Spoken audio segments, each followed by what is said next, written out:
어제 우리 함께 묵상한 우리 1절부터 15절까지는 하나님의 섭리를 인정하고 영원하신 여호와를 경외함으로 인생이 절대 허물을 극복할 수 있음을 말씀했습니다. 그리고 이어지는 오늘 본문 말씀은 짐승과 동일한 죽음으로 인한 인생의 허물을 강조하고 또 그러한 인생의 허무와 하나님의 최후 심판을 이야기할 때에 자기 일에 자족하며 즐거움을 누리는 것이 인생이 취할 최선의 길임을 교훈하고 있습니다. 오늘 본문 말씀 우리 16절 말씀을 함께 읽겠습니다. 16절 말씀입니다. 또 내가 해 아래에서 보건대 재판하는 곳 거기에도 악이 있고 정의를 행하는 곳 거기에도 악이 있도다. 옛날이나 지금이나 사법기관은 국가에서 최고의 권위를 지니고 있는 기관입니다. 이러한 사법기관은 사람들 사이에 그러한 갈등이 해소되고 사회 정의를 실현하는 기능을 감당하고 있습니다. 흔히 말해 악을 응징하고 정의를 행하는 곳으로 우리는 이해하고 있습니다. 그러나 솔로몬은 이러한 기관에도 악이 존재하고 부정이 행해지고 있다고 말씀하고 있습니다. 재판을 하는 그러한 권세를 쥔 자들에게 부패함이 존재하고 있는 것입니다. 이러한 것을 고발하며 솔로몬은 해 아래 세상에서 일어나는 선과 악의 문제를 해결하려는 인간의 시도들이 결국은 실패하게 된다는 것을 보여주고 있습니다.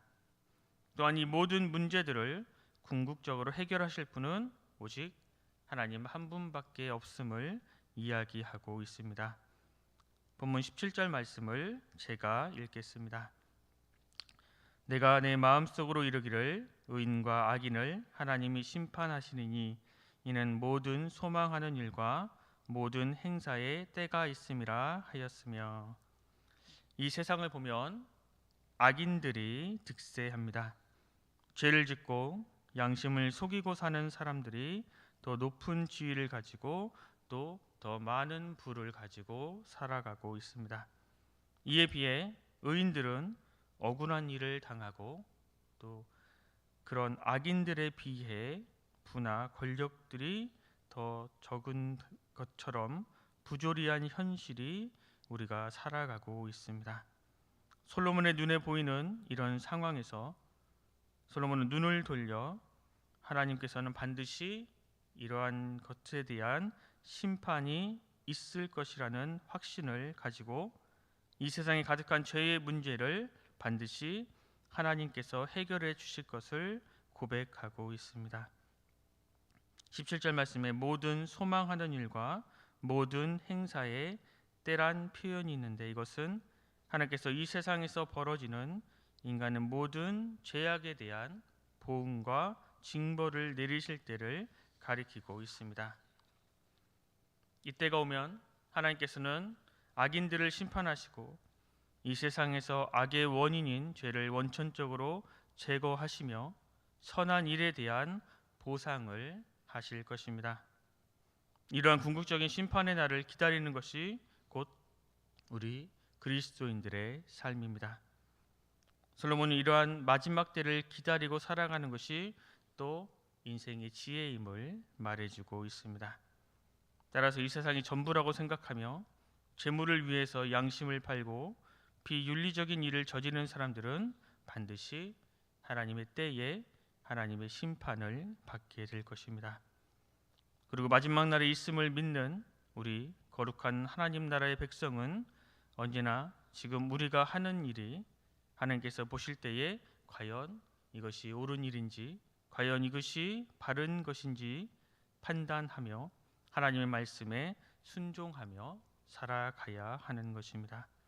이어서 18절 말씀을 우리 함께 읽겠습니다. 18절 말씀입니다.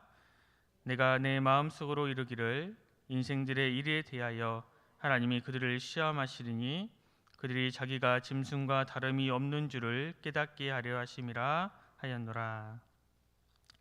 여기서 시험하다라는 말은 성경 원문으로 보면 깨끗하게 하다라는 뜻으로 쓰여졌습니다. 이 단어는 금속을 고열의 그런 도가니 속에 넣어서 가열함으로 금속 안에 있는 모든 불순물과 이물질을 제거하는 작업을 가리키고 있습니다. 우리 그리스도인들은 하나님께서 허용하시는 그러한 믿음의 시험을 통해 우리가 의인의 삶을 살 것인지 아니면 악인의 삶을 살아갈 것인지 결정하는 그러한 순간이 찾아오게 됩니다.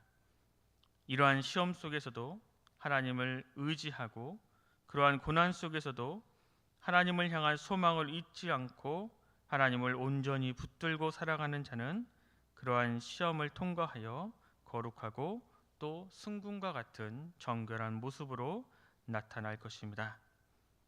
그런데 이와는 반대로 시험을 당할 때에 하나님에 대한 그러한 믿음을 버리고 신앙을 버리고 불의를 선택하는 사람은 18절 후반절 말씀대로 짐승과 다름없는 비참한 말로에 이르게 될 것입니다.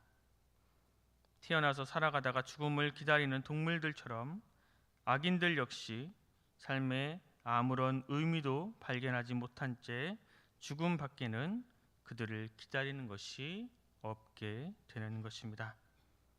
우리 이어서 19절 말씀을 제가 읽겠습니다. 19절 말씀입니다. 인생이 당하는 일을 짐승도 당하나니 그들이 당하는 일이 일반이라 다 동일한 호흡이 있어서 짐승이 죽음같이 사람도 죽으니 사람이 짐승보다 뛰어남이 없음은 모든 것이 헛됨이로다. 솔로몬은 인간의 유한함을 다시 한번 말씀하고 있습니다. 동물들이 죽음을 맞이하듯이 사람도 결국에는 죽게 됩니다. 솔로몬은 짐승과 인간을 비교함으로써 하나님 없는 인생이 얼마나 허무한 것인가, 얼마나 무가치한 것인지를 선명하게 우리들에게 보여주고 있습니다. 솔로몬이 이렇게 극단적으로 표현한 것은 자신을 창조하신 하나님을 알지 못하거나 하나님을 알지만 하나님의 뜻을 따르지 아니하고 하나님을 의지하지 않고 자신의 힘과 자신의 능력만으로 살려고 하는 인간의 어리석음이 얼마나 큰지, 얼마나 강한지를 우리들에게 보여주고 있는 것입니다. 솔로몬이 이렇게 인간이 참으로 인간답게 살기 위해서는 하나님을 의지하고 온전히 하나님 한 분만을 따라야 한다는 것을 우리들에게 보여주고 있습니다. 또한 솔로몬은 20절에 인간과 짐승 이 둘 모두 다 흙으로 돌아간다고 말씀하고 있습니다. 즉 인간과 짐승은 둘 다 태어나서 살다가 죽는다는 면에서 동일하다고 말씀하고 있습니다. 인간이 그의 창조주 되시는 하나님과 교제하고 있지 않다는 점을 제외한다면 바로 짐승과 같이 무가치한 삶을 살게 되는 것임을 우리들에게 밝히 보여주고 있습니다. 이처럼 인간은 하나님과 교제하지 않는다면 짐승들과 전혀 다를 바 없다고 솔로몬은 우리들에게 말씀하고 있습니다. 이어서 우리 21절 말씀을 함께 읽겠습니다. 21절입니다. 인생들의 혼은 위로 올라가고 짐승의 혼은 아래 곧 땅으로 내려가는 줄을 누가 알랴. 인간의 영혼은 죽음 이후에 위로 올라간다고 하는 것은 그의 영혼이 하나님께로 간다는 것을 말씀하고 있습니다. 반대로 짐승의 혼은 아래로 내려간다는 것은 영혼이 없는 짐승의 혼은 죽음 이후에 소멸된다는 것을 말해주고 있습니다. 하나님께서는 오직 사람에게 영을 주셨습니다. 그래서 죽음 이후에 동물들은 바로 소멸되지만 인간들은 그 죽음 이후에 영혼은 살아서 천국이나 지옥에서 영원토록 살게 되는 것입니다. 이렇게 솔로몬은 계속해서 하나님 없이 사는 인간들의 얼마나 무가치한지, 얼마나 짐승과도 다름이 없은지를 이야기하고 있습니다. 마지막으로 오늘 본문 22절 말씀을 함께 읽겠습니다. 22절 말씀입니다. 그러므로 나는 사람이 자기 일에 즐거워하는 것보다 더 나은 것이 없음을 보았나니 이는 그것이 그의 몫이기 때문이라. 아, 그의 뒤에 일어날 일이 무엇인지를 보게 하려고 그를 도로 데리고 올 자가 누구이랴. 마지막으로 솔로몬은 이 세상에서 사람이 추구해야 할 가치는 자기 일에 성실하게 임하며 하나님께서 허락하신 자기의 그러한 것 몫을 즐거워하며 사는 것이 가장 큰 복이라고 말씀하고 있습니다. 22절에 나오는 그의 몫이라는 말은 바로 상급이라는 말씀입니다. 즉, 해 아래에서 우리는 허무한 인생을 살아가지만 그 가운데서 하나님께서 우리에게 맡겨주신 일을 찾아 성실하게 행하고 그 일 가운데 기쁨을 찾아 최대한 누리는 것이 우리가 이 세상에서 지행해야 할 삶이라는 것을 말씀하고 있습니다. 사람이 이 세상에 사는 동안 기뻐하는 것이 하나님께서 주신 가장 큰 선물임을 말씀하고 있는 것입니다. 주님께서는 우리의 삶을 인도하고 계십니다.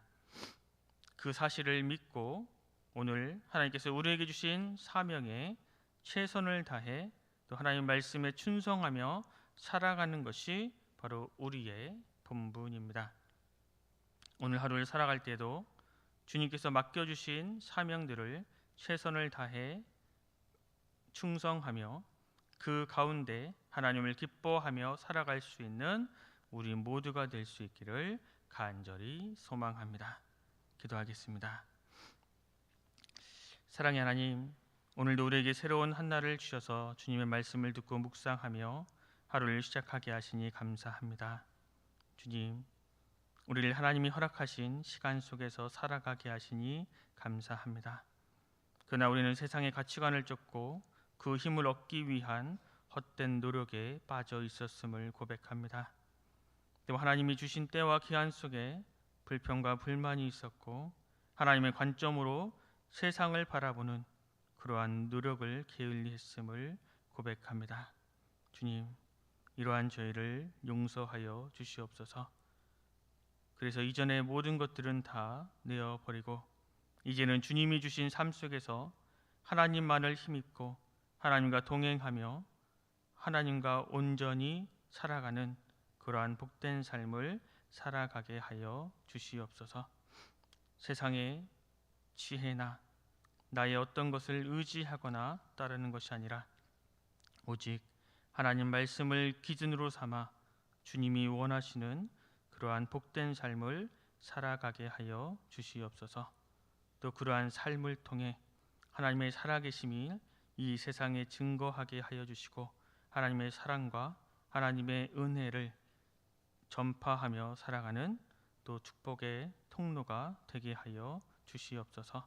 그래서 우리의 모습들을 통해 많은 이들이 도전받고 또 우리의 모습들을 통해 살아계신 하나님을 바라보고 또 많은 영혼들이 주님께로 돌아오는 그러한 놀라운 역사를 우리를 통해 세워 주시옵소서.